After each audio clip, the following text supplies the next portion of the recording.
பிறப்புக்கும் எல்லா உயிருக்கும் சொன்னவங்க தலைவர் கலைஞர் தான் சொல்வார். தமிழர்களாக ஒரு கூட்டத்தை கொண்டு அமர்ந்து எழுந்து செல்லும் போது தமிழர்களாக கலந்து செல்லும் காலம் வந்தால் அதுதான் நான் எதிர்பார்க்கும் லட்சியம் என்று சொன்னார்.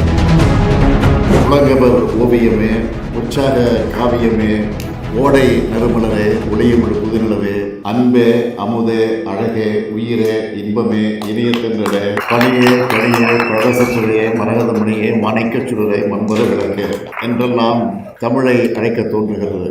இருந்தாலும் தமிழே என்று அழைப்பதுதான் பேசுகிறார்.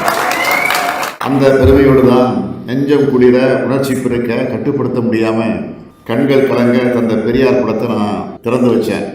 தமிழர்கள் அறிவியல் சிறந்தவர்கள், கடுமையான உழைப்பாளிகள்னு நீங்கள் எல்லோரும் இந்த அயலக முன்னில் நிரூபிச்சுட்டு இருக்கிறீங்க.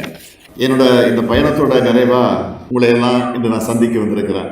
தமிழர்கள் எங்கே போனாலும் நம்ம மொழியினுடைய பண்பாட்டை விடமாட்டோம். அது மட்டுமல்ல, சுயமரியாதை, சமத்துவ எண்ணம், சமூக நீதி கோட்பாட்டையும் விடமாட்டோம். நம்மை பொறுத்த வரைக்கும் வாழ்வதும் வளர்வதும் தமிழும் தமிழ் இனமுமாய் இருக்கணும். தலைவர் கலைஞர் தான் சொல்வார், தமிழர்களாக ஒரு கூட்டத்தை கொண்டு அமர்ந்து எழுந்து செல்லும் போது தமிழர்களாக கலந்து செல்லும் காலம் வந்தால் அதுதான் நான் எதிர்பார்க்கும் லட்சியம் என்று சொன்னார். அந்த அளவுக்கு வேற்றுமைகளை நிறைந்திருக்கக்கூடிய இந்த சமூகம் இன்னைக்கு இவ்வளவு ஒற்றுமையா இருக்கிறது தான் நம்முடைய வெற்றி. தமிழர்கள் உலகத்துக்கானவர்கள், யாதும் ஊரே யாவரும் கேளுன்னு சொன்னவங்க, பிறப்புக்கும் எல்லா உயிருக்கும் சொன்னவங்க, இந்த பெருமையை அடையாளத்தை நம்மோட செயல்களால் நிலைநாட்டணும். சாதி, மதம், ஏழை, பணக்காரன் போன்ற வேறுபாடுகள் நம்மை பிரிக்கிறதோட நம்ம இனத்தையும் வளர விடாது. நம்ம எதுவெல்லாம் பிரிக்குமோ அதையெல்லாம் மறக்கணும், எதுவெல்லாம் நம்ம நினைக்குமோ அதையெல்லாம் நான் நினைக்கணும். எனவே தமிழ் என்ற பேரில் வளர்ந்திருக்கக்கூடிய நாம் நம்முடைய அடையாளத்தை ஒருபோதும் மறக்கக்கூடாது.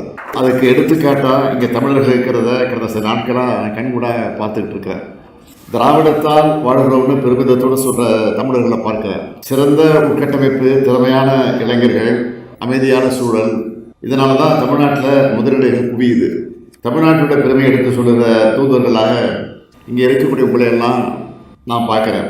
உங்களை பார்க்கும்போதே இங்கே இருக்கவங்களுக்கு நம்ம தமிழ்நாட்டை பற்றி ஒரு நல்ல இம்ப்ரெஷன் வரும். அந்த வகையில் தமிழ்நாட்டோட வளர்ச்சிக்கு காரணமாக இருக்கிற நீங்கள் எல்லோரும் தமிழ்நாட்டோட அன்அஃபிஷியல் அம்பாசிடர்ஸ்.